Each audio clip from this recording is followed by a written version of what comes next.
कभी कभी ना ऐसा हो जाता है, कोई त्योहार हो या कोई फंक्शन हो तो कुछ ऐसा अनएक्सपेक्टेड हो जाता है जिसकी हमने उम्मीद भी नहीं की होती है और वो बात हमेशा के लिए यादगार हो जाती है। तो ऐसा ही कुछ इस ईद पर मेरे साथ हुआ। मेरे मायके में इतना बड़ा हादसा हो गया जिसकी मुझे उम्मीद भी नहीं थी, लेकिन अल्लाह का लाख लाख शुक्र है कि ज्यादा कुछ अनहोनी नहीं हुई। तो यही कारण था कि काफी टाइम से मैं कोई वीडियो अपलोड नहीं कर पा रही थी, शॉर्ट वीडियो भी नहीं डाल पा रही थी क्योंकि अंदर से मन ही नहीं कर रहा था, कोई वीडियो शूट ही नहीं की थी।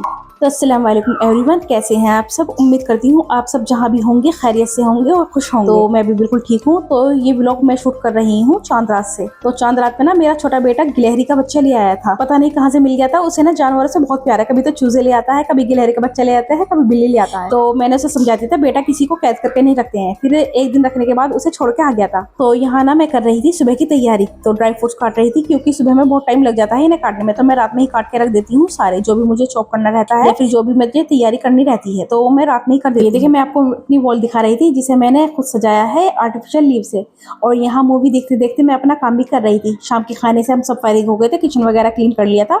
सारे काम से फारिग होने के बाद भी मैं अपना ये काम लेकर बैठी थी। इधर ये देखें बेटी अभी मेहंदी लगवा के आ चुकी थी, तो वो अपनी मेहंदी दिखा रही थी कि हमने कैसी लगवाई है। माशाल्लाह बहुत प्यारी लग रही थी। तो इस बार ना मैंने मेहंदी नहीं लगाई थी, पता नहीं क्यों अंदर से ही बिल्कुल भी मन नहीं कर रहा था मेहंदी लगाने का। वैसे मुझे ज्यादा शौक भी नहीं है। इधर ये देखिए ये ईद की सुबह का व्लॉग है। तो मैं लगी हुई थी अपने काम में, मुझे पता भी नहीं थी बेटी यार चुपके से अपनी वीडियो बना रही है। तो ये मेकअप कर रही थी, मेरी मेकअप किट लेके बैठ गई थी। माशाल्लाह घर की साफ सफाई में, क्लीनिंग में दोनों बेटियों ने मेरी हेल्प करा दी थी। तो साफ सफाई करने के बाद किचन में भी काम फारिग हो गया था लगभग। तो मैंने बनाया थी शीर और चने की चाट। और इधर ये देखें जेठ ने करी थी कुर्बानी, बकरा किया था, तो जेठ का बेटा गोश्त लेकर आ गया था और ये बहुत शर्मिला है, वीडियो में नहीं आ रहा था, बस गोश्त देकर तभी चला गया। और इधर मैं आ गई थी किचन में। बहुत ही ज्यादा गर्मी थी लेकिन दोपहर के खाने की तैयारी तो करनी थी।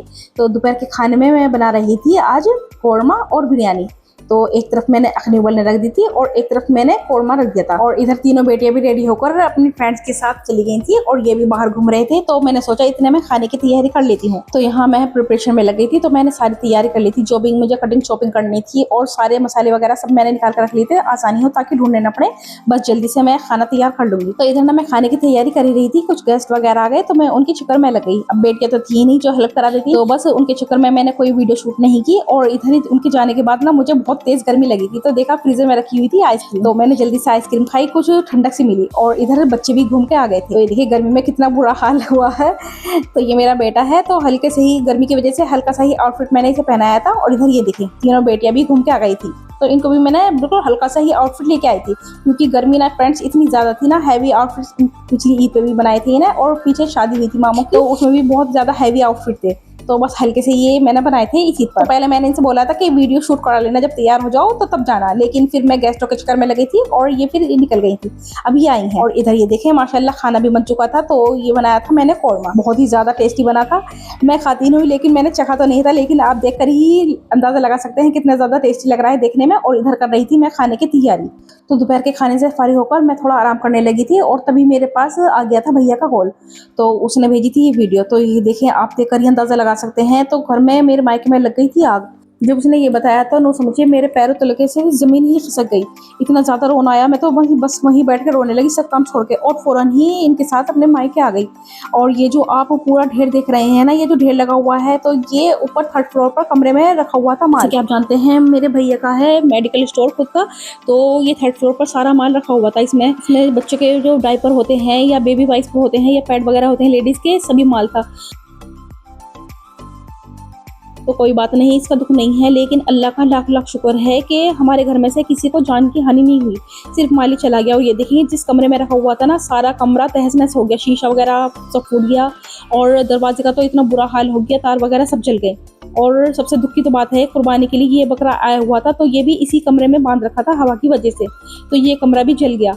तो सबसे ज्यादा दुख तो इस बकरे का था। अल्लाह ताला इसकी कुर्बानी कबूल करे। और बहुत दुख हुआ ये, मगर ये भी अल्लाह का लाख लाख शुक्र है, इस बात की भी खुशी है कि अल्लाह ताला ने किसी को कोई हानि नहीं पहुंचाई। घर में इतने सारे सदस्य रहते हैं, मेंबर्स रहते हैं, मेरी 3 भाभियां हैं, उनके बच्चे हैं, तो माशाल्लाह सभी नीचे थे। और इस दिन ना हमारे घर यहाँ पर औरतों की जमात भी रुकी हुई, अल्लाह ताला ने उन्हीं की बरकत से इतनी बड़ी अनहोनी होने से टाल दी। तो दुख तो बहुत हुआ, लेकिन कोई बात नहीं है, इस बात की खुशी थी, घर आकर थोड़ा सुकून मिला, सबसे मिल लिए। फिर मैं आ गई थी यहाँ अपनी चच्ची के यहाँ, क्योंकि जैसा कि आप जानते हैं मेरी चच्ची को अभी इंतकाल हुए ज़्यादा टाइम नहीं हुआ है, 5 से 6 महीने हुए हैं, पहल की बकरा ईद पड़ी थी, तो मैं यहाँ आ गई थी। और ये देखिए माशाल्लाह इन्होंने एक बिल्ली पाली हुई है, पर्सन, बहुत ही ज़्यादा क्यूट लग रही थी। तो ये मेरा भांजा है, इसके साथ खेल रहा था और उसके साथ तो ये समझ रहा था कि एक खिलौना सा, उसके साथ बहुत इंजॉय किया। तो यहाँ हम सब आ गए थे, तीनों बहनें आई हुई थी और तीनों बहनों भी आ गए थे। ये सुनते ही जब जिसको भी पता चल रहा था ना घर में इतना बड़ा हादसा हो गया, तो वो रुक ही नहीं रहा था, वो भी फौरन सुनते ही आ रहा था। तो घर का माहौल इतना टेंशन वाला हो रहा था, क्योंकि ये छोटी घटना नहीं थी, कुछ बड़ी अनहोनी भी हो सकती थी। लेकिन अल्लाह का लाख लाख शुक्र है, जितना तहे दिल से शुक्र अदा करें उतना कम है। अल्लाह ताला ने बहुत बहुत रहम कर दिया है। तो ये सोचकर मन हल्का हो गया, तो चलो जो होना था हो गया, अल्लाह ताला अच्छे के लिए करता है और होने को कौन टाल सकता है। तो रात को ना सभी भाई बहन हम छत पर आ गए थे, एंजॉय कर रहे थे। तो यहाँ हमारी चल रही थी कबाब पार्टी, तो मेरे बहनोई थे और ये थे, तो ये सब मिलकर, मेरा भाई भी था, तो सब मिलकर कबाब बना रहे थे और मैं सिर्फ एंजॉय कर रही थी, देख रही थी। तो यहाँ की कबाब पार्टी चल रही थी और कोल्ड ड्रिंक वगैरह आ रही थी। तो रात को 1 से 2 बज गए थे हमें यहाँ कबाब पार्टी करते हुए। मैं सारे बच्चों को लेके नहीं आई थी, सिर्फ एक बेटा ही साथ लाई थी। तो हम निकल गए थे घर के लिए और रास्ते में ना मुझे लगने लगी थी जोरों की भूख, दोपहर का टाइम हो गया था। तो यहाँ ना मैं एक होटल में आ गई थी, तो पहले भी मैं आई हुई थी और यहाँ ना मैंने पहले वड़ा पाव खाया था, तो मुझे बहुत ही ज़्यादा टेस्टी लगा था। तो इस बार भी मैंने सबसे पहले अपने लिए ऑर्डर किया था वड़ा पाव, और इसके साथ ही इन्होंने मंगा ली थी लस्सी, मैंने मंगाई थी अपने लिए मसाला छाछ, और इनके मेनू में ना राज कचौरी देखकर मैंने एक राज कचौरी भी मंगा ली। तो पहले मैंने सुना ही था इसके बारे में, लेकिन सोचा आज ट्राई कर लेती हूँ। तो फ्रेंड्स यकीन मानिए खाने में भी बहुत अच्छी थी और बहुत ही ज़्यादा टेस्टी थी। तो मैंने तो ये पहली बार ट्राई की थी और मुझे तो बहुत ही ज़्यादा टेस्टी लगी थी। तो आप कमेंट में ज़रूर बताइएगा कि आपने भी पहले कभी ये राज कचौरी खाई है या नहीं। और मुंबई का फेमस वड़ा पाव तो आपने सुना ही होगा, तो बिल्कुल पता नहीं, मुंबई का तो खैर मैंने खाया नहीं, लेकिन यहाँ का वड़ा पाव मुझे बहुत ही ज़्यादा टेस्टी लगता है। और बेटे के लिए मंगा ली थी मैंने फ्रेंच फ्राइज़, क्योंकि वो ज़्यादा तीखी चीज़ें नहीं खाता है, तो उसकी चॉइस थी कि फ्रेंच फ्राइज़ मंगाओ, तो उसके लिए हमने फ्रेंच फ्राइज़ मंगा ली थी। और वहाँ से हम निकल लिए थे अपने घर के लिए। और रास्ते में आते ही ना ये देखें इतनी तेज़ बारिश हो रही थी, इतनी तेज़ आंधी तूफान आ रहा था कि हम एक पुल के नीचे रुक गए। तो ये देखिए मैं आपको दिखाती हूँ कितना अच्छा मौसम हो रहा है और कितनी ज़्यादा तेज़ बारिश हो रही है। चारों तरफ सभी जो है मतलब जो बाइक से थे वो सभी पुल के नीचे रुक गए थे, खड़े हो गए थे, क्योंकि बारिश बहुत तेज़ हो रही थी। उन्होंने तो कहा कि चलो चलते हैं, ऐसे ही भीगते हुए चलते हैं, गर्मी तो हो रही है, लेकिन हमारे पास फ़ोन वगैरह थे, उनके खराब होने का डर था और कुछ सामान भी था। तो ये देखिए कितनी तेज़ बारिश हो रही है और ये ना ओले भी पड़ रहे थे।